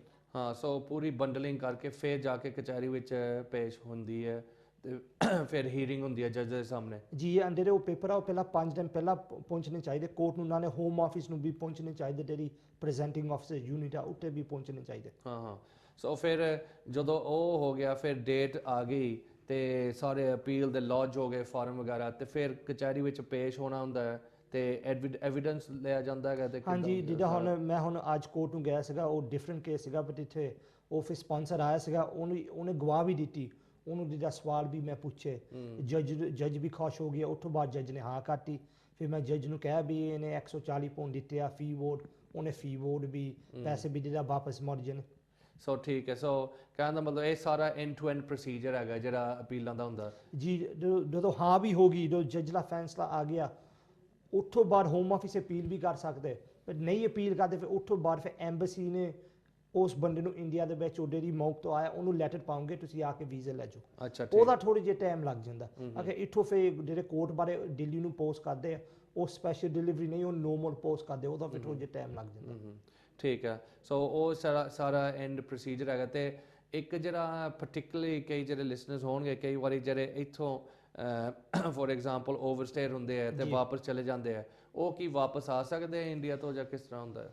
ਵੈਲ ਹੁਣ ਜਿਹੜੀ ਮੈਂ ਐਗਜ਼ਾਮਪਲ ਹੁਣ ਦੇਣਾ, ਜਿਹੜਾ ਓਵਰਸਟੇ ਦਾ, ਹੁਣ ਮੈਰਿਜ ਦਾ ਲੈ ਲਓ, ਇਹਨੇ ਨੇ ਕਾਨੂੰਨ ਚੇਂਜ ਕੀਤਾ ਜੁਲਾਈ ਤੋਂ ਲਾ ਕੇ। ਉਹਦੇ ਵਿੱਚ ਹੁਣ ਪਹਿਲਾ ਕੁਐਸਚਨ ਪੁੱਛਦੇ ਆ, ਤੁਸੀਂ ਇਮੀਗ੍ਰੇਸ਼ਨ ਰੂਲਸ ਬਰੀਚ ਕੀਤੇ ਆ? ਹਾਂਜੀ। ਅੱਗੇ ਜਿੱਦਾਂ ਅਸੀਂ ਸਲਾਹ ਦਿੰਦੇ ਹੁੰਦੇ ਸੀਗੇ, ਜਿਹੜੇ ਬੰਦੇ ਸੀਗੇ, ਤੁਸੀਂ ਵਾਪਸ ਚਲੇ ਜਾਓ ਇੰਡੀਆ ਨੂੰ, ਇੰਡੀਆ ਜਾ ਕੇ ਐਪਲੀਕੇਸ਼ਨ ਲਗਾ ਲਓ, ਚਾਹੇ ਤੁਹਾਡੀ ਗੱਲ ਨਹੀਂ ਬਣੂਗੀ, ਅਪੀਲ ਤੇ ਬਣ ਜੂਗੀ, ਸ਼ਾਇਦ ਤੁਹਾਡੀ ਰਹਿਣੀ ਬਹਿਣੀ ਰਸਤਾ ਵਿਆਹ ਸਾਰਾ ਸਹੀ ਆ। ਹੁਣ ਜਿਹੜਾ ਪਹਿਲਾ ਜੱਬ ਹੈ, ਸ਼ਾਇਦ ਤੁਸੀਂ ਵਾਪਸ ਗਏ, ਉਹਨੇ ਇਹ ਪਹਿਲਾਂ ਪੁੱਛਣਾ ਤੁਸੀਂ ਇਮੀਗ੍ਰੇਸ਼ਨ ਰੂਲਸ ਬਰੀਚ ਕੀਤੇ ਆ? ਉਹਦਾ ਫਿਰ ਹਾਂ ਬਣ ਗਿਆ, ਤੁਸੀਂ ਓਵਰਸਟੇ ਆ। ਇਸ ਕਰਕੇ ਅਸੀਂ ਅੱਜ ਕੱਲ੍ਹ ਸਲਾਹ ਦਿੰਦੇ, ਤੁਹਾਡੀ ਆਪ ਦੀ ਮਰਜ਼ੀ ਆ, ਬਟ ਸਾਡੀ ਸਲਾਹ ਇਸ ਕੰਟਰੀ ਦੇ ਵਿੱਚ ਤੁਸੀਂ FLRO ਐਪਲੀਕੇਸ਼ਨ ਜਮ੍ਹਾਂ ਕਰ ਲਓ। ਹਾਂ, ਸੋ ਇਨ ਕੰਟਰੀ ਐਪਲੀਕੇਸ਼ਨ। ਤੇ ਹੁਣ ਜਿਹੜਾ ਨਵਾਂ ਕਾਨੂੰਨ ਉਸ ਪਾਸੇ ਜਾਈਏ ਥੋੜਾ, ਕਿਉਂਕਿ ਉਹ ਵੀ ਸਾਰਿਆਂ ਨੂੰ ਕਾਫੀ ਕੁਝ ਕਮਿਊਨਿਟੀ ਦੇ ਵਿੱਚ ਅਸਰ ਉਹਦਾ ਪਿਆ ਹੀ ਹੈ। ਤੇ ਮੈਂ ਵੀ ਰੋਜ਼ ਦੇਖਣਾ ਬਈ ਜਿਹੜੇ 18,600 ਵਾਲੀ ਗੱਲ ਹੈਗੀ ਹੈ, ਜਿਹੜੀ ਇਨਕਮ ਦੀ ਕ੍ਰਾਈਟੇਰੀਆ ਹੈਗੀ ਹੈ, ਉਹ ਇੱਕ ਤਰ੍ਹਾਂ ਦੀ ਰੁਕਾਵਟ ਬਣ ਗਈ ਹੈ ਲੋਕਾਂ ਵਿੱਚ ਬਈ ਉਹ ਐਪਲੀਕੇਸ਼ਨ ਦੇਣ 'ਚ। ਸੋ ਇਹਦੇ ਵਿੱਚ ਆਪ ਦਾ ਵਿਊ ਤਾਂ ਇਹ ਹੈਗਾ ਬਈ ਇਨ ਕੰਟਰੀ ਐਪਲੀਕੇਸ਼ਨ ਇੱਥੇ ਇਸ ਮੁਲਕ ਵਿੱਚ ਹੀ ਲਗਾਉਣੀ ਚਾਹੀਦੀ ਹੈ। ਹਾਂਜੀ, ਜਿਹੜੇ ਓਵਰਸਟੇਡ ਹੋ ਗਏ, ਹਾਂ ਜੀ, ਚਾਹੇ ਉਹ ਮੈਂ ਓਵਰਸਟੇ ਦੀ ਐਗਜ਼ਾਮਪਲ ਦਿੰਦਾ, ਚਾਹੇ ਇਹਦੀ ਕੋਈ ਰਹਿਣ ਦੀ ਟੌਟ ਹੈ ਨਹੀਂ ਇੱਥੇ। ਹਾਂਜੀ। ਉਹਦੀ ਦੀ ਫਾਇਦਾ ਹੈਗੀ ਕਿ ਜਿਹੜੀ ਪਹਿਲਾ ਕੁਐਸਚਨ ਆ, ਤੁਸੀਂ ਇਮੀਗ੍ਰੇਸ਼ਨ ਰੂਲਸ ਬਰੀਚ ਕੀਤੇ, ਉੱਥੋਂ ਉਹਨਾਂ ਨੂੰ ਜੱਬ ਪੈ ਜਾਣਾ ਨਾ। ਹਾਂ। ਸੋ ਇਹਦੇ ਨਾਲ ਜਿਹੜੇ ਅੱਜ ਕੱਲ੍ਹ ਇੱਕ ਹੋਰ ਜਿਹੜਾ ਨਵਾਂ ਕਾਨੂੰਨ ਲਿਸਨਰਸ ਨਾਲ ਅਸੀਂ ਵਿਊਅਰਸ ਨਾਲ ਸ਼ੇਅਰ ਕਰਨਾ ਚਾਹਾਂਗੇ, ਉਹ ਇਹ ਹੈ ਕਿ ਜਿਹੜਾ 7 ਈਅਰ ਵਾਲਾ ਰੂਲ ਹੈ ਜੀ, ਤੇ 7 ਈਅਰ ਵਾਲਾ ਰੂਲ ਜਿਹੜਾ ਬੱਚਿਆਂ ਵਾਲਾ ਰੂਲ ਹੈਗਾ, ਉਹਦੇ ਬਾਰੇ ਥੋੜਾ ਚਾਨਣਾ ਪਾਓ। ਪਹਿਲਾਂ ਅੱਗੇ ਸੀਗਾ ਉਹ 7 ਈਅਰ ਰੂਲ, ਅੱਗੇ ਇਹਨਾਂ ਨੇ ਇਮੀਗ੍ਰੇਸ਼ਨ ਰੂਲ ਦੇ ਵਿੱਚ ਵੀ ਇਨਕੋਪਰੇਟ ਕਰਤਾ ਸੀਗਾ। ਕਈ ਸਾਲ ਪਹਿਲਾਂ ਇਹਨਾਂ ਨੇ ਕੱਢ ਦਿੱਤਾ ਸੀਗਾ, ਕਹਿੰਦੇ ਸੀਗੇ ਆਰਟੀਕਲ 8 ਦੇ ਉੱਪਰ ਹਿਊਮਨ ਰਾਈਟਸ ਦੇ ਉੱਪਰ ਗੈਂਟੀ ਦੇ ਆ ਜਾਊਗਾ। ਉੱਥੋਂ ਬਾਅਦ ਕਈ ਲੋਕਾਂ ਦੇ ਕੇਸ ਦੀ ਗੱਲ ਨਹੀਂ ਬਣੀ, ਹੁਣ ਇਹਨਾਂ ਨੇ ਵਾਪਸ ਇਨਕੋਪਰੇਟ ਕਰਤਾ ਰੂਲ ਦੇ ਵਿੱਚ। ਇਹ ਚੰਗੀ ਗੱਲ ਆ, ਜਿਹੜੇ ਬੰਦਿਆਂ ਕੋ ਹੈਗੇ, ਜਿਹੜੇ ਨਿਆਣੇ 60 ਸਾਲ ਤੋਂ ਇੱਥੇ ਹੋ ਗਏ, ਏਰੀਆ ਕੋ ਰਹਿਣ ਦੀ ਚਾਂਸ ਆਜ਼ਾਦ ਹੈਗੀ ਆ, ਐਪਲੀਕੇਸ਼ਨ ਹੋਮ ਵਿੱਚ ਲਗਾ ਕੇ ਉਹਦੇ ਕਾਨੂੰਨ ਦੇ ਵਿੱਚ ਲਿਖਿਆ। ਦੂਜੀ ਗੱਲ ਆ, ਉਹਦੇ ਵਿੱਚ ਇਹ ਵੀ ਲਿਖਿਆ ਜਿਹੜੇ ਮਾਪੇ ਦੀਆਂ ਗਲਤੀਆਂ ਉਹ ਬੱਚੇ ਦੇ ਸਿਰ ਦੇ ਉੱਪਰ ਨਹੀਂ ਪੈ ਸਕਦੀਆਂ। ਇਸ ਕਰਕੇ ਜਿਹੜੇ ਕੋ ਹੈਗੇ, ਜਿਹੜੇ ਪੁਰਾਣੇ ਲੋਕ ਹੈਗੇ ਆ ਇੱਥੇ, ਹਾਲੇ ਜਿਹੜੇ ਇੱਥੇ ਰਹੀ ਜਾਂਦੇ ਆ, ਜਿਹੜੇ ਕੋ ਬੱਚੇ ਹੈਗੇ ਆ, ਉਹਨਾਂ ਨੂੰ ਵਕੀਲ ਦੀ, ਜਿਹੜਾ ਮਰਜ਼ੀ ਵਕੀਲ ਹੋਵੇ, ਵਕੀਲ ਦੀ ਸਲਾਹ ਹੁਣ ਲੈਣੀ ਚਾਹੀਦੀ ਆ। ਹਾਂ, ਕਿਉਂਕਿ ਕੱਲ ਨੂੰ ਇਹ ਵੀ ਕਾਨੂੰਨ ਨਾ ਬਦਲ ਜਾਵੇ, ਤੇ ਹੁਣ ਤਾਂ ਇਮੀਗ੍ਰੇਸ਼ਨ ਰੂਲਸ ਵਿੱਚ ਇਹਨੇ ਦਰਜ ਕਰ ਦਿੱਤਾ ਹੈਗਾ। ਤੇ ਜਿੱਦਾਂ ਤੁਸੀਂ ਇਹ ਵੀ ਗੱਲ ਕੀਤੀ ਹੈ, ਜਿਹੜਾ ਕੇਸ ਲੋ ਵਗੈਰਾ, ਜੋ ਕਈ ਕੇਸਿਸ ਹੈਗੇ ਜਾਂ ਕਈ ਕਾਨੂੰਨ ਹੈਗੇ ਜਿਹਦੇ ਵਿੱਚ best interest of the child ਗਿਣੀ ਜਾਂਦੀ ਹੈ, ਜਿਵੇਂ ਹੁਣ ਸੈਕਸ਼ਨ 55 ਵਾਲਾ ਜਿਹੜਾ ਰੂਲ ਹੈਗਾ, ਉਹਦੇ ਵਿੱਚ ਵੀ ਜਿਹੜੇ ਇਸੇ ਤਰ੍ਹਾਂ ਦੇ ਪੁਰਾਣੇ ਇੱਥੇ ਬੈਠੇ ਹਨ ਕਈ ਸੱਜਣ ਮਿੱਤਰ, ਤੇ ਉਹਨਾਂ ਦੇ ਪਰਿਵਾਰ ਵੀ ਇੱਥੇ ਆਏ ਹਨ, ਤੇ ਉਹਨਾਂ ਦੇ 7 ਸਾਲਾਂ ਦੇ ਉੱਪਰ ਉਹਨਾਂ ਦੇ ਬੱਚੇ ਹੋ ਗਏ ਜਾਂ ਸਕੂਲਾਂ ਵਿੱਚ ਪੜ੍ਹਦੇ ਹੈਗੇ ਆ, ਉਹ ਫਿਰ ਨਾਲ ਰਿਪੋਰਟਾਂ ਲੈ ਕੇ, ਸਕੂਲ ਦੀਆਂ ਰਿਪੋਰਟਾਂ, ਜੋ ਵੀ ਹੋਰ ਇਨਫੋਰਮੇਸ਼ਨ ਹੈਗੀ, ਉਹਨਾਂ ਦੇ ਐਸੋਸੀਏਸ਼ਨਸ, ਹਿਊਮਨ ਰਾਈਟਸ ਵਿੱਚ ਵੀ ਇਹ ਚੀਜ਼ ਆ ਜਾਂਦੀ ਹੈ। ਹਰਪਾਲ ਜੀ, ਹਿਊਮਨ ਰਾਈਟਸ ਵੀ ਗਿਣਤੀ ਦੇ ਵਿੱਚ ਆ ਜਾਂਦੀ, ਪਰ ਮੇਨ ਚੀਜ਼ ਆ ਬੱਚੇ ਨੂੰ ਹੋ ਗਏ ਇੱਥੇ 60 ਸਾਲ, ਉਹਦੇ ਫਿਰ ਜਿਹੜਾ ਪ੍ਰੂਫ ਹੋ ਸਕਦੀ ਸਕੂਲ ਦੀ ਰਿਪੋਰਟਾਂ ਦੇ ਨਾਲ, ਜਿਹੜੀ ਬੇਸ ਸਰਟੀਫਿਕੇਟ ਆ, ਬੇਸ ਸਰਟੀਫਿਕੇਟ ਨਾਲ ਪਤਾ ਲੱਗ ਜਾਓ ਕਿਹੜੇ ਸਾਲ ਦੇ ਵਿੱਚ ਬੱਚਾ ਜੰਮ ਹੋਇਆ। ਦੂਜੀ ਗੱਲ ਆ, ਤੁਸੀਂ ਜਿੱਦਾਂ ਡਾਕਟਰ ਕੋਲ ਜਾ ਕੇ ਡਾਕਟਰ ਦੀ ਮੈਡੀਕਲ ਰਿਕਾਰਡ ਵੀ ਕੱਢ ਸਕਦੇ, ਇਸ ਸਾਲ ਡਾਕਟਰ ਕੋਲ ਗਿਆ, ਇਸ ਸਾਲ ਟੀਕਾ ਲੱਗੇ, ਇਹ ਫਿਰ ਸਾਰੀ ਪ੍ਰੂਫ ਬਣ ਜਾਂਦੀ, ਫਿਰ ਤੁਸੀਂ ਸ਼ੋਅ ਕਰ ਸਕਦੇ ਸਾਨੂੰ ਇੰਨੇ ਸਾਲ ਹੋ ਗਏ, ਇਹ ਵੀ ਸਾਰਾ ਕੁਝ ਗੈਂਟੀ ਦੇ ਵਿੱਚ ਆ ਜਾਊਗਾ। ਸੋ ਇਹ ਵੀ ਜਿਹੜੇ ਕੇਸਿਸ ਹੈਗੇ, ਕਿਉਂਕਿ ਇਮੀਗ੍ਰੇਸ਼ਨ ਜਿਹੜੇ ਰੂਲਸ ਹੈਗੇ ਉਹਦੇ ਵਿੱਚ ਦਰਜ ਕੀਤਾ ਗਿਆ, ਸੋ ਇਹਨਾਂ ਦਾ ਆਪ ਦਾ ਹੀ ਕਾਨੂੰਨ ਹੈਗਾ, ਸੋ ਉਹਦੇ ਅਗੇਂਸਟ ਤਾਂ ਜਾ ਨਹੀਂ ਸਕਦੇ। ਨਹੀਂ ਜੀ, ਇਹਨਾਂ ਨੂੰ ਫੋਲੋ ਕਰਨਾ ਪੈਣਾ ਹੈ, ਸ਼ਾਇਦ ਨਹੀਂ ਫੋਲੋ ਕਰਨਗੇ ਫਿਰ ਤੁਸੀਂ ਚੈਲੰਜ ਕਰ ਸਕਦੇ ਕੋਰਟ ਦੇ ਥਰੂ। ਸੋ ਬਹੁਤ ਅੱਛੇ ਚਾਂਸਸ ਹੈਗੇ ਜੇ ਇਸ ਤਰ੍ਹਾਂ ਦਾ ਕੇਸ ਹੈਗਾ, ਕੋਈ ਵੀ 7 ਈਅਰ ਵਾਲਾ ਰੂਲ ਵਿੱਚ ਆਉਂਦਾ ਹੈਗਾ, ਤੇ ਇਟ ਵੁੱਡ ਬੀ ਅਨਰੀਜ਼ਨੇਬਲ, ਉਹਨਾਂ ਨੇ ਇਹ ਲਫ਼ਜ਼ ਵਰਤੇ ਹੈਗੇ that not reasonable for them to return। ਜੀ, ਮੈਂ ਕੋਈ ਗੱਲ ਕਰਨੀ ਸੀਗੀ ਅੱਗੇ, ਜਿੱਦਾਂ ਹੁਣ ਇੰਗਲਿਸ਼ ਲੈਂਗੁਏਜ, ਜਿਹੜੀ ਇੰਗਲਿਸ਼ ਲੈਂਗੁਏਜ ਦੀ ਇਹਨਾਂ ਨੇ ਕੱਢੀ ਸੀਗੀ, ਉਹਨਾਂ ਨੇ ਅੱਗੇ ਜਿਹੜੇ ਬੰਦਿਆਂ ਨੇ ਪੱਕੇ ਤੌਰ 'ਤੇ ਅਪਲਾਈ ਕਰਨਾ ਸੀਗਾ, ਉਹ ਐਪਲੀਕੇਸ਼ਨ ਲਗਾਉਣੀ ਸੀ, ਉਹਦੇ ਵਿੱਚ ਇਹ ਸੀਗਾ ਜਿਹੜੇ ਬੰਦੇ 18 ਸਾਲ ਦੇ ਥੱਲੇ, ਉਹ 65 ਦੇ ਉੱਪਰ ਐਗਜ਼ੈਂਪਟ ਸੀਗੇ। ਹੁਣ ਇਹਨਾਂ ਦੇ ਜਿਹੜੇ ਨਵਾਂ ਐਪਲੀਕੇਸ਼ਨ ਫਾਰਮ ਕੱਢਿਆ ਸੈਟ MLA, ਉਹਦੇ ਵਿੱਚ 15 ਸੈਪਟੈਂਬਰ ਤੋਂ ਬਾਅਦ ਲਿਖਿਆ, ਸ਼ਾਇਦ ਤੁਸੀਂ 65 ਦੇ ਉੱਪਰ ਆ, 18 ਦੇ ਥੱਲੇ ਆ, ਤੁਹਾਨੂੰ ਡਾਕਟਰ ਦੀ ਲੈਟਰ ਚਾਹੀਦੀ, ਡਾਕਟਰ ਦੀ ਲੈਟਰ ਚਾਹੀਦੀ, ਚਾਹੇ ਤੁਸੀਂ ਕਾਟਨ ਇੰਗਲਿਸ਼ ਟੈਸਟ ਕਰ ਸਕਦੇ, ਫਿਰ ਤੁਸੀਂ ਐਗਜ਼ੈਂਪਸ਼ਨ ਕਲੇਮ ਕਰ ਸਕਦੇ, ਅਦਰਵਾਈਜ਼ ਤੁਹਾਨੂੰ ਵੀ ਸੋਚਣਾ ਚਾਹੀਦਾ, ਚਾਹੇ ਇੰਗਲਿਸ਼ ਟੈਸਟ ਕਰੋ ਚਾਹੇ ਡਾਕਟਰ ਦੀ ਲੈਟਰ ਲਓ। ਸੋ ਸੈਟਲਮੈਂਟ ਵਾਲੇ ਜਿਹੜੇ ਕੇਸਿਸ ਹੈਗੇ ਆ, ਸੋ ਤਰ੍ਹਾਂ ਤਰ੍ਹਾਂ ਦੇ ਕੇਸਿਸ ਦੇ ਬਾਰੇ ਅਸੀਂ ਅੱਜ ਜ਼ਿਕਰ ਕਰ ਰਹੇ ਹਾਂ। ਵੱਖੋ ਵੱਖ ਜਿਹੜੇ ਹਿੱਸੇ ਹੈਗੇ, ਇੱਕ ਤਾਂ ਅਪੀਲ ਦੇ ਵੀ ਅਸੀਂ ਗੱਲ ਕੀਤੀ ਅੱਜ, ਤੇ ਨਾਲ ਨਾਲ ਅਸੀਂ ਜੋ ਯੂਰਪੀਅਨ ਦੀ ਗੱਲ ਮੈਂ ਸ਼ੁਰੂ ਕਰਨਾ ਚਾਹਾਂਗਾ, ਕਿਉਂਕਿ ਯੂਰਪੀਅਨ ਕਾਨੂੰਨ ਦੇ ਵਿੱਚ ਜਿਹੜੇ 27 ਮੈਂਬਰ ਸਟੇਟਸ ਹੈਗੇ ਆ, ਉਹਦੇ ਵਿੱਚ ਇਹਨੂੰ ਕਹਿੰਦੇ ਸਿਟੀਜ਼ਨਸ ਡਾਇਰੈਕਟਿਵ, ਤੇ ਉਹਦੇ ਵਿੱਚ ਜਿਹੜੇ ਲੋਕ ਹੈਗੇ ਉਹ ਉੱਥੇ ਦੇ ਨੈਸ਼ਨਲ, ਜਿਹੜੇ ਉੱਥੇ ਦੇ ਸੈਟਲਡ ਹੈਗੇ ਉਹ ਨਹੀਂ, ਜਿਹੜੇ ਉਹਨਾਂ ਦੇ ਨੈਸ਼ਨਲ ਬਣੇ ਆ। ਫੋਰ ਐਗਜ਼ਾਮਪਲ ਕੋਈ ਬੰਦਾ ਸਪੇਨ ਵਿੱਚ ਰਹਿੰਦਾ ਹੈਗਾ ਤੇ ਉੱਥੇ ਉਹਨੂੰ ਨੈਸ਼ਨੈਲਿਟੀ ਮਿਲੀ ਹੈ, ਕੋਈ ਇਟਲੀ 'ਚ ਰਹਿੰਦਾ ਉਹਨੂੰ ਨੈਸ਼ਨੈਲਿਟੀ ਮਿਲੀ ਹੈ, ਗ੍ਰੀਸ ਵਿੱਚ ਰਹਿੰਦਾ ਉਹਨੂੰ ਨੈਸ਼ਨੈਲਿਟੀ ਮਿਲੀ ਹੈ। ਤਰ੍ਹਾਂ ਤਰ੍ਹਾਂ ਦੇ ਜਿੱਥੇ ਵੀ ਕੋਈ ਵੀ ਸੈਟਲ ਹੋਇਆ ਹੋਵੇ, ਉਹਨਾਂ ਦੀ ਨੈਸ਼ਨੈਲਿਟੀ ਲਈ ਹੋਵੇ, ਉਹਨਾਂ ਦਾ ਹੱਕ ਹੈਗਾ ਫ੍ਰੀ ਮੂਵਮੈਂਟ। ਸੋ ਉਹਨਾਂ ਦੀ ਜਿਹੜੇ ਵੀ ਮੈਂਬਰ ਸਟੇਟਸ ਵਿੱਚ ਹੈਗੇ ਆ ਉਹ ਜਾ ਕੇ ਦੂਸਰੇ ਮੁਲਕ ਵਿੱਚ ਜਾ ਕੇ ਸੈਟਲ ਹੋ ਸਕਦੇ, ਕਿਉਂਕਿ ਜਿਹੜੀ ਕਿ ਬਹੁਤ ਇੱਕ ਇੰਟਰਸਟਿੰਗ ਗੱਲ ਹੈਗੀ ਹੈ। ਸੋ ਉਹਦੇ ਵਿੱਚ ਸਭ ਤੋਂ ਵੱਡੀ ਤੇ ਜ਼ਰੂਰੀ ਗੱਲ ਇਹ ਸੋਚਣ ਵਾਲੀ ਹੈ ਬਈ ਕੀ ਬੰਦਾ ਕੁਆਲੀਫਾਈ ਹੁੰਦਾ ਕਿ ਨਹੀਂ। ਕੁਆਲੀਫਿਕੇਸ਼ਨ ਲੈਣ ਲਈ ਇੱਕ ਉਹਦੀ ਕ੍ਰਾਈਟੇਰੀਆ ਹੁੰਦੀ ਹੈ, ਬਟ ਜਦੋਂ ਬੰਦਾ ਯੂਰਪ ਦੇ ਵਿੱਚ ਨਿਕਲਦਾ ਤੇ ਹੋਰ ਮੁਲਕਾਂ ਵਿੱਚ ਜਾਂਦਾ, ਜਿਹੜਾ ਨੈਸ਼ਨਲ ਹੈਗਾ ਉਹਨੂੰ ਇਨੀਸ਼ੀਅਲ ਰੈਜ਼ੀਡੈਂਸੀ 3 ਮਹੀਨਿਆਂ ਦੀ ਮਿਲਦੀ ਹੈ, ਤੇ 3 ਮਹੀਨਿਆਂ ਤੋਂ ਬਾਅਦ ਉਹ ਫਿਰ ਐਪਲੀਕੇਸ਼ਨ ਵੀ ਦੇਖਣੀ ਹੁੰਦੀ ਹੈ। ਕਿਉਂਕਿ ਬੈਸਟ ਚੀਜ਼ ਇਹ ਹੁੰਦੀ ਹੈ, ਫੋਰ ਐਗਜ਼ਾਮਪਲ ਕੋਈ ਫਰਾਂਸ ਤੋਂ ਚੱਲ ਕੇ ਇੱਥੇ ਆਂਦਾ ਹੈਗਾ, ਫ੍ਰੈਂਚ ਨੈਸ਼ਨਲ ਹੈਗਾ, ਕੋਈ ਆਪਣੇ ਬੰਦੇ ਉੱਥੇ ਗਏ ਹੈਗੇ ਜਿਹੜੇ ਸੈਟਲਡ ਹੈਗੇ ਤੇ ਨਾਲੇ ਨੈਸ਼ਨੈਲਿਟੀ ਲਈ ਹੈ, ਤੇ ਪਰ ਉਹਨਾਂ ਦਾ ਦਿਲ ਹੈਗਾ ਉਹਨੇ ਇੱਥੇ ਸ਼ਿਫਟ ਹੋਈ ਹੈ ਜਾਂ ਇੱਥੇ ਦੇਖੀ ਹੈ, ਜਾਂ ਕੋਈ ਹੋਰ ਮੁਲਕ ਦੇਖੀਏ ਯੂਰਪ ਸਟੇਟ ਵਿੱਚ ਜਿੱਥੇ ਅਸੀਂ ਸੈਟਲ ਹੋ ਸਕਦੇ। ਅਸੀਂ ਤਾਂ UK ਦੀ ਗੱਲ ਕਰਾਂਗੇ। ਸੋ ਉਹਦੇ ਵਿੱਚ ਇਹਦੇ ਬੈਨੀਫਿਟ ਕਈ ਹੁੰਦੇ, ਕਿਉਂਕਿ ਜੇ ਤੁਸੀਂ UK ਲਾਅ ਦੇ ਦੇਖੀਏ, UK ਲਾਅ ਜਿਸ ਤਰ੍ਹਾਂ ਹੁਣ ਅਸੀਂ ਡਿਸਕਸ਼ਨ ਵਿੱਚ ਗੱਲ ਵੀ ਕੀਤੀ ਹੈ, ਕਾਫੀ ਕੁਝ ਸਟ੍ਰਿਕਟਨੈਸ ਆਈ ਹੈ UK ਲਾਅ ਵਿੱਚ, ਕਾਫੀ ਤਬਦੀਲੀਆਂ ਵੀ ਆਈਆਂ, ਤੇ ਰੋਜ਼ ਇਹਨੇ ਹੁਣ ਸਟ੍ਰਿੰਜੈਂਸੀ ਹੋ ਰਹੀ ਅਸੀਂ ਰੋਜ਼ ਦੇਖ ਰਹੇ ਹਾਂ। ਜਿਸ ਤਰ੍ਹਾਂ ਚੇਂਜਸ ਆਏ ਹਨ, ਜੁਲਾਈ ਦੇ ਵਿੱਚ ਚੇਂਜਸ ਆਏ ਹਨ, ਹੁਣ ਅਕਤੂਬਰ ਦੇ ਵਿੱਚ ਚੇਂਜਸ ਆਏ ਹਨ, ਸਪਟੈਂਬਰ 'ਚ ਆ ਰਹੇ ਹਨ। ਸੋ ਕੰਟੀਨਿਊਟੀ ਇੱਕ ਚੇਂਜ ਦੀ ਚੱਲ ਰਹੀ ਹੈ, ਤੇ ਉਹਦੇ ਹਿਸਾਬ ਨਾਲ ਜਿਹੜੇ ਕਈ ਵਾਰੀ ਅਸੀਂ ਦੇਖੀਦਾ ਹੈਗਾ, ਜਿਹੜੇ EC ਲਾਅ ਤੇ ਯੂਰਪੀਅਨ ਲਾਅ ਦੇ ਵਿੱਚ ਇੱਥੇ UK ਵਿੱਚ ਆਉਣਾ, ਕਈ ਵਾਰ ਇੰਗਲਿਸ਼ ਲੈਂਗੁਏਜ ਦੀ ਰਿਕੁਆਇਰਮੈਂਟ ਨਹੀਂ ਹੁੰਦੀ, ਜਾਂ ਮੇਨਟੇਨੈਂਸ ਐਂਡ ਅਕੋਮੋਡੇਸ਼ਨ ਜਿਹੜੀ ਕਿ ਇੱਕ ਬਹੁਤ ਸਖਤ ਰਿਕੁਆਇਰਮੈਂਟ UK ਲਾਅ ਦੇ ਵਿੱਚ ਹੈਗੀ ਹੈ, ਉਹਦੀ ਜ਼ਰੂਰਤ ਨਹੀਂ ਹੁੰਦੀ। ਸੋ ਇਹਦੇ ਵਿੱਚ ਬੈਨੀਫਿਟ ਕੀ ਹੁੰਦਾ, ਜਿਹੜੇ ਬੰਦੇ ਇੱਥੇ ਕੁਆਲੀਫਾਈ ਹੋ ਜਾਂਦੇ ਆ, ਫੋਰ ਐਗਜ਼ਾਮਪਲ ਕੋਈ ਵੀ ਐਜ਼ ਅ ਵਰਕਰ ਜਾਂ ਜੌਬ ਸੀਕਰ ਇੱਥੇ ਆਉਣਾ ਚਾਹਵੇ, ਕੋਈ ਇੱਥੇ ਸੈਲਫ ਇੰਪਲੋਇਡ ਬੇਸਿਸ ਤੇ ਆਉਣਾ ਚਾਹਵੇ, ਕੋਈ ਸਟੂਡੈਂਟ ਦੇ ਬੇਸਿਸ ਤੇ ਆਉਣਾ ਚਾਹਵੇ, ਕੋਈ ਸੈਲਫ ਸਫੀਸ਼ੀਐਂਟ ਬੇਸਿਸ ਤੇ ਜਾਂ ਰਿਟਾਇਰਡ ਬੇਸਿਸ ਤੇ ਆਉਣਾ ਚਾਹੇ, ਇਹ ਜਿਹੜੀ ਕੁਆਲੀਫਿਕੇਸ਼ਨ ਹੈਗੀ ਹੈ ਉਹਦੇ ਵਿੱਚ ਜੇ ਕੋਈ ਇੱਥੇ ਆਉਣਾ ਚਾਹਵੇ ਤੇ ਫਿਰ ਨੈਸ਼ਨੈਲਿਟੀ ਦੇ ਹਿਸਾਬ ਨਾਲ, ਜੋ ਫ੍ਰੈਂਚ ਨੈਸ਼ਨਲ ਦੀ ਗੱਲ ਮੈਂ ਸ਼ੁਰੂ ਕੀਤੀ ਸੀ, ਉੱਥੇ ਆ ਸਕਦਾ, ਇਟਾਲੀਅਨ ਨੈਸ਼ਨਲ ਹੋਵੇ ਇੱਥੇ ਆ ਕੇ ਸੈਟਲ ਹੋ ਸਕਦਾ। ਤੇ ਇੱਥੇ ਸਿੰਪਲੀ ਜੋ ਕੁਆਲੀਫਿਕੇਸ਼ਨ ਹੈਗੀ ਜਾਂ ਵਰਕਰ ਹੈਗਾ ਉਸ ਵੇਲੇ ਉਹਨੂੰ ਕੰਮ ਕਰਨਾ ਚਾਹੀਦਾ ਹੈਗਾ, ਤੇ over a period of 5 years 5 ਸਾਲਾਂ ਤੋਂ ਬਾਅਦ ਇੱਥੇ ਸੈਟਲਮੈਂਟ ਵੀ ਹੋ ਜਾਂਦੀ ਹੈ। ਸੋ ਕਈ ਮੈਂ ਹੁਣ ਕੇਸਿਸ ਦੇਖ ਰਿਹਾ ਜਿਸ ਵਿੱਚ ਸਾਡੇ ਜਿਹੜੇ ਭੈਣ ਭਰਾ ਜਿਹੜੇ ਬਾਕੀ ਯੂਰਪੀਅਨ ਮੁਲਕਾਂ ਵਿੱਚ ਰਹਿੰਦੇ ਆ, ਉਹਨਾਂ ਨੇ ਇਹ ਸੋਚਿਆ ਹੈਗਾ ਬਈ ਇੱਥੇ ਅਸੀਂ UK ਵਿੱਚ ਕਿਉਂ ਨਾ ਸੈਟਲ ਹੋਈਏ, ਇੱਥੇ ਸਾਡੀ ਰਿਸ਼ਤੇਦਾਰੀ ਹੈਗੀ ਹੈ, ਇੱਥੇ ਜ਼ਿਆਦਾ ਕਮਿਊਨਿਟੀ ਹੈਗੀ ਹੈ, ਇੱਥੇ ਜ਼ਿਆਦਾ ਹੱਕ ਵੀ ਹੈਗੇ ਹੈ, ਕਿਉਂਕਿ ਇਹ ਜਿਹੜਾ ਯੂਰਪ ਵਿੱਚ ਇੱਥੇ ਆਉਣਾ ਇੱਕ ਹੱਕ ਹੈ। It's not a privilege, it's a right, ਜਿਹਨੂੰ ਅਸੀਂ ਕਹਿੰਦੇ ਹਾਂ ਰਾਈਟ ਦਾ ਮਤਲਬ ਹੈ ਹੱਕ। ਸੋ ਇਹਦਾ ਹੱਕ ਹੈਗਾ, ਹਰ ਇੱਕ ਯੂਰਪੀਅਨ ਸਿਟੀਜ਼ਨ ਨੂੰ ਹੱਕ ਹੈਗਾ ਵੀ ਇੱਧਰ ਉੱਧਰ ਘੁੰਮ ਸਕਦਾ ਤੇ ਸੈਟਲ ਹੋ ਸਕਦਾ ਜੇ ਇਹਨੂੰ ਪਸੰਦ। ਫੋਰ ਐਗਜ਼ਾਮਪਲ ਹਰਪਾਲ ਹੋਰੀ, ਇਹਨਾਂ ਦੇ ਫੈਮਿਲੀ ਜਿਹੜੀ ਬਿਜ਼ਨਸ ਹੈਗੀ ਹੈ, ਫੈਮਿਲੀ ਬਿਜ਼ਨਸ ਫਰਨੀਚਰ ਦੀ ਸੀਗੀ, ਤੇ ਫੋਰ ਐਗਜ਼ਾਮਪਲ ਜੇ ਕੋਈ ਇਟਾਲੀਅਨ, ਸਾਨੂੰ ਸਾਰਿਆਂ ਨੂੰ ਪਤਾ ਇਟਲੀ ਵਿੱਚ ਫਰਨੀਚਰ ਦਾ ਬੜਾ ਅੱਛਾ ਇੰਟਰਨੈਸ਼ਨਲੀ ਰਿਨਾਊਂਡ ਹੈਗਾ, ਸਾਰਿਆਂ ਨੂੰ ਪਤਾ ਇਟਾਲੀਅਨ ਫਰਨੀਚਰ ਬਾਰੇ, ਬਹੁਤ ਮਹਿੰਗਾ ਵੀ ਹੁੰਦਾ, ਬਹੁਤ ਅੱਛਾ ਵੀ ਹੁੰਦਾ, ਬਹੁਤ ਸਟਾਈਲਿਸਟਿਕ ਵੀ ਹੁੰਦਾ। ਤੇ ਕੋਈ ਵੀ ਬੰਦਾ ਫੋਰ ਐਗਜ਼ਾਮਪਲ ਉਹਨੇ ਬਿਜ਼ਨਸ ਓਪਰਚੁਨਿਟੀ ਦੇਖੀ, UK ਵਿੱਚ ਸੈਟਲ ਹੋਣਾ ਚਾਹੁੰਦਾ ਹੈਗਾ, ਇਟਾਲੀਅਨ ਨੈਸ਼ਨਲ ਹੋਵੇ ਤੇ ਇੱਥੇ ਆਉਣਾ ਚਾਹੁੰਦਾ ਹੈਗਾ ਤੇ ਆਪਣੀ ਫਰਨੀਚਰ ਦੀ ਬਿਜ਼ਨਸ ਉਹ ਕਰਨਾ ਚਾਹੇਗਾ, ਤੇ ਫਿਰ ਇਹ ਈਜ਼ਲੀ ਇਹ ਹੋ ਸਕਦਾ ਤੇ ਇੱਥੇ ਸੈਟਅਪ ਹੋ ਸਕਦੇ, ਕਿਉਂਕਿ ਰਾਈਟ ਆਫ ਐਸਟੈਬਲਿਸ਼ਮੈਂਟ ਉਸ ਬੇਸ ਤੇ ਹੋ ਸਕਦੇ ਜਿੱਥੇ ਬੰਦਾ ਸੈਲਫ ਇੰਪਲੋਇਡ ਹੈਗਾ, ਸੋ ਆਪਣੀ ਇੱਥੇ ਆ ਕੇ ਬਿਜ਼ਨਸ ਕਰ ਸਕਦਾ।